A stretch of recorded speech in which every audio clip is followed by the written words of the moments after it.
warahmatullahi wabarakatuh. Perkenalkan, nama saya Sena Fitri, NIM 23114012 dari Prodi Pendidikan Bahasa Indonesia. Di sini saya akan menceritakan sebuah cerita yang berjudul Etika Makan dan Minum Rasulullah.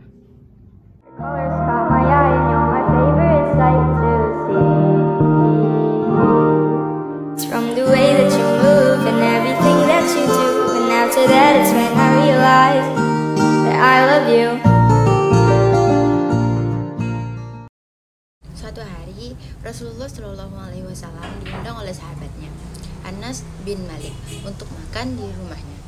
Anas telah mempersiapkan hidangan sederhana yang terdiri dari roti, gandum, kurma, dan daging yang dimasak dengan rempah-rempah. Ketika Rasulullah Shallallahu Alaihi Wasallam tiba, beliau mengucapkan salam dan duduk dengan tenang. Rasulullah Shallallahu Alaihi Wasallam memulai dengan mengucapkan Bismillah sebelum mengambil sepotong roti gandum. Beliau memakannya dengan tenang dan perlahan, sambil mengingatkan para sahabatnya yang hadir tentang pentingnya bersyukur atas makanan yang ada. Saat daging kambing disajikan, Rasulullah Shallallahu Alaihi Wasallam mengambil sepotong kecil dan mulai memakannya. Beliau selalu mengambil makanan yang berada di depan beliau dan tidak pernah mengulurkan tangannya ke piring yang jauh darinya. Setelah beberapa suap, beliau berhenti sejenak dan memuji rasa masakan itu. Kemudian berkata, sesungguhnya makanan ini adalah nikmat dari Allah. Marilah kita bersyukur kepadanya. Setelah selesai makan, Rasulullah Shallallahu Alaihi Wasallam mengucapkan Alhamdulillah sebagai tanda syukur. Beliau juga mengingatkan para sahabat untuk tidak membuang-buang makanan dan menghargai setiap nikmat yang diberikan Allah. Kisah etika minum dan minuman Rasulullah.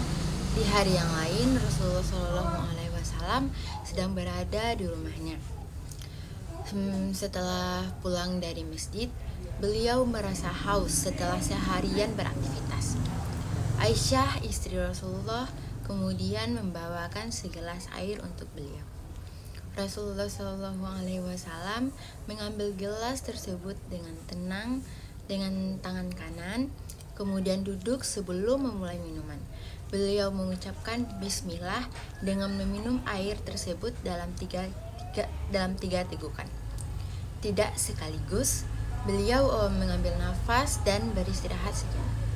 Setelah selesai, Rasulullah Shallallahu Alaihi Wasallam mengucapkan Alhamdulillah sebagai tanda syukur atas nikmat air yang telah diberikan.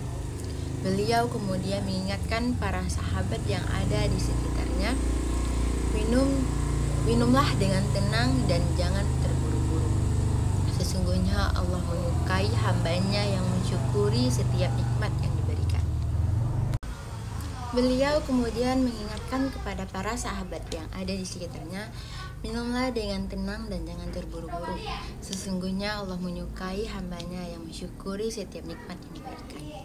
Etika ini diikuti oleh para sahabat yang kemudian menyebarkan ajaran ini kepada umat Islam. Mereka belajar bahwa dengan mengikuti acara makan dan minum Rasulullah, mereka dapat hidup lebih sehat dan selalu bersyukur atas nikmat yang diberikan Allah Subhanahu wa Ta'ala.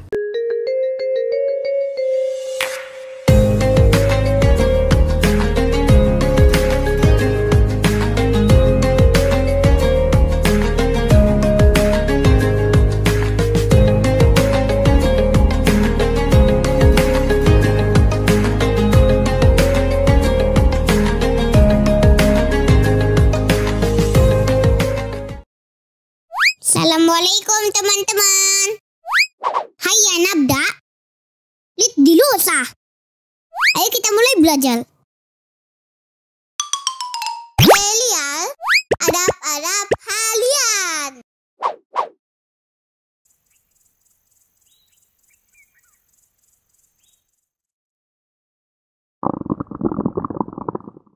Lapar nih.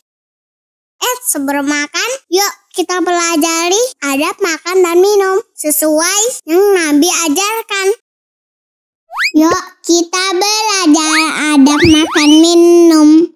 Makanlah makanan yang halal. Kemudian cuci tanganmu. Jangan lupa baca bismillah. Kalau lupa baca bismillah, bacalah bismillah fi awali wa akhiri. Yuk kita belajar adab makan minum. Makanlah dengan tangan kananmu. Jangan tiup makanan dan minuman panas. Tidak bersandar ketika makan. Ambil makanan yang paling dekat. Makanlah dengan duduk. Minumlah dengan 3 kali tegukan. Glek, glek, glek. Yang terakhir, bacalah doa setelah makan. Alhamdulillahillazi at'amani hadza wa razaqani min ghairi haulin minni wala quwwatin. Alhamdulillah, kita sudah belajar adab makan dan minum. Jangan lupa yang sudah dipelajari, kerjakan di rumah ya. Barakallahu fikum. Assalamualaikum. Setelah selesainya sebuah kisah yang berjudul etika makan dan minum Rasulullah, selanjutnya saya ingin melanjutkan sebuah kisah yang berjudul menjadi yang terbaik dengan kemuliaan akhlak. Colors caught my eye and you're my favorite sight to see. It's from the way that you move and everything that you do. And after that it's when I realize that I love you. Menjadi yang terbaik dengan kemuliaan akhlak. Di sebuah desa yang kecil terletak di lereng gunung, hiduplah seorang pemuda bernama Ahmad.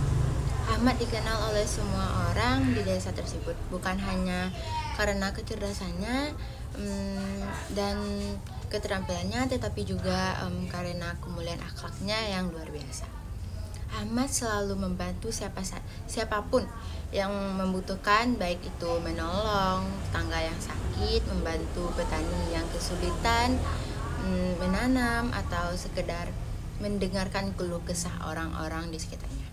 Suatu hari desa tersebut dilanda kemarau panjang. Sawah-sawah kering dan sumur-sumur mulai mengering. Warga-warga mulai panik karena persediaan air semakin menipis. Di saat sulit seperti itu, Ahmad tetap tenang dan terus berusaha membantu warga desa. Ahmad kemudian teringat akan sebuah sumber air yang terletak di hutan yang cukup jauh dari desa. Tanpa ragu, ia mengajak beberapa pemuda desa untuk pergi ke sana dan memeriksa apakah sumber air tersebut masih mengalir. Mereka berjalan selama berjam-jam melalui hutan yang lebat dan akhirnya menemukan sumber air yang masih mengalir deras. Ahmad dan para pemuda segera kembali ke desa untuk memberitahu warga setempat tentang sumber air tersebut. Dengan kerjasama dan bimbingan Ahmad, warga desa mulai membangun saluran air dari sumber air di hutan menuju desa. Mereka bekerja sama siang dan malam, dan berkat kegigihan serta semangat gotong royong, saluran air tersebut akhirnya selesai. Air kembali mengalir ke desa dan warga desa bisa kembali mengiliri sawah-sawah mereka. Warga desa sangat berterima kasih kepada Ahmad atas kepemimpinannya dan kekuasaannya. Mereka menganggapnya sebagai pahlawan desa. Namun Ahmad dengan merendah hati mengatakan bahwa apa yang dilakukan adalah kewajiban setiap orang untuk membantu sesama dan bahwa keberhasilan adalah hasil kerja keras bersama. Kemuliaan akhlak Ahmad tidak hanya membuatnya dihormati dan dicintai oleh warga desa, tetapi juga menjadi teladan bagi generasi muda. Kisah Ahmad mengajarkan bahwa menjadi yang terbaik bukanlah tentang memiliki kekuatan atau kekayaan, tetapi tentang memiliki hati yang tulus, sikap yang kasih, dan keinginan untuk selalu berbuat baik. Kemuliaan akhlak adalah kekuatan sejati yang mampu mengubah dunia menjadi tempat yang lebih baik.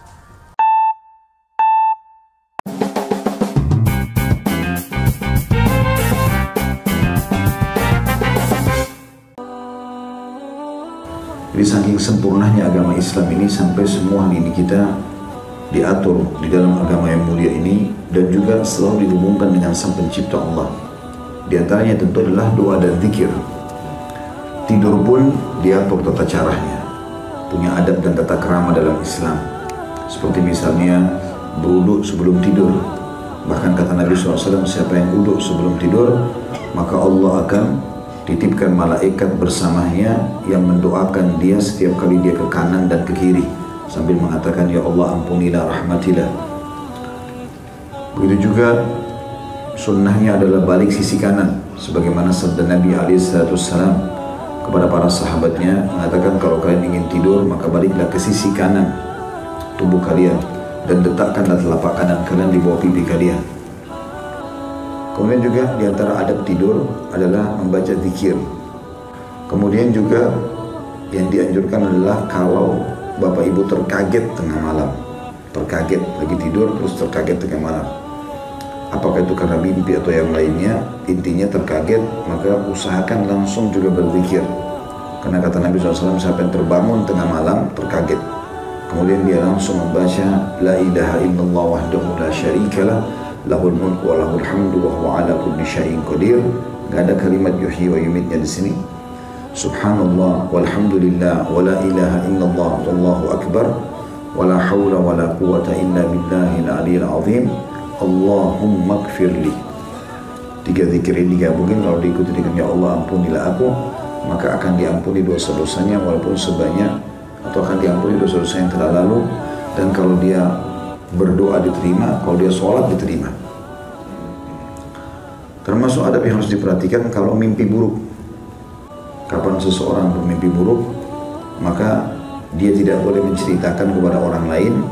Begitulah anjuran baginda Nabi SAW. Kemudian dia membaca isti'adzah, a'udzubillahi minasyaitonirrajim, lalu dia meludah 3 kali ke sebelah kirinya atau meniup sedikit, ya, ditiup ke arah sebelah kirinya, kurang lebih seperti itu.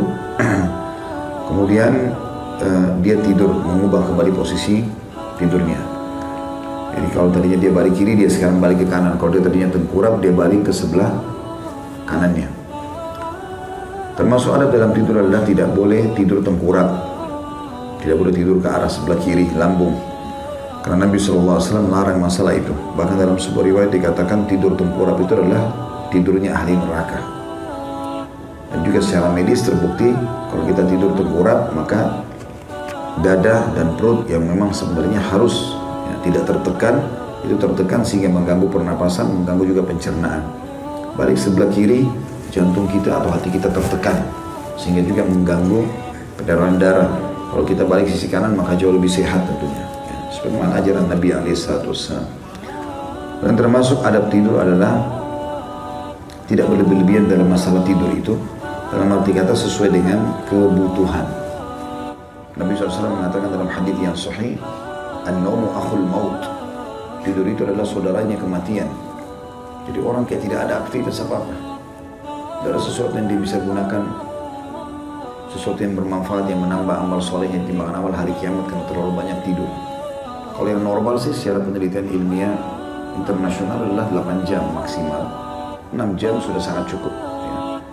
Sebagian juga membagi dengan tidur malam dan tidur siang, ya, seperti itulah. Dan memang tidur siang dalam Islam ada namanya kailula, ya, namanya kailula.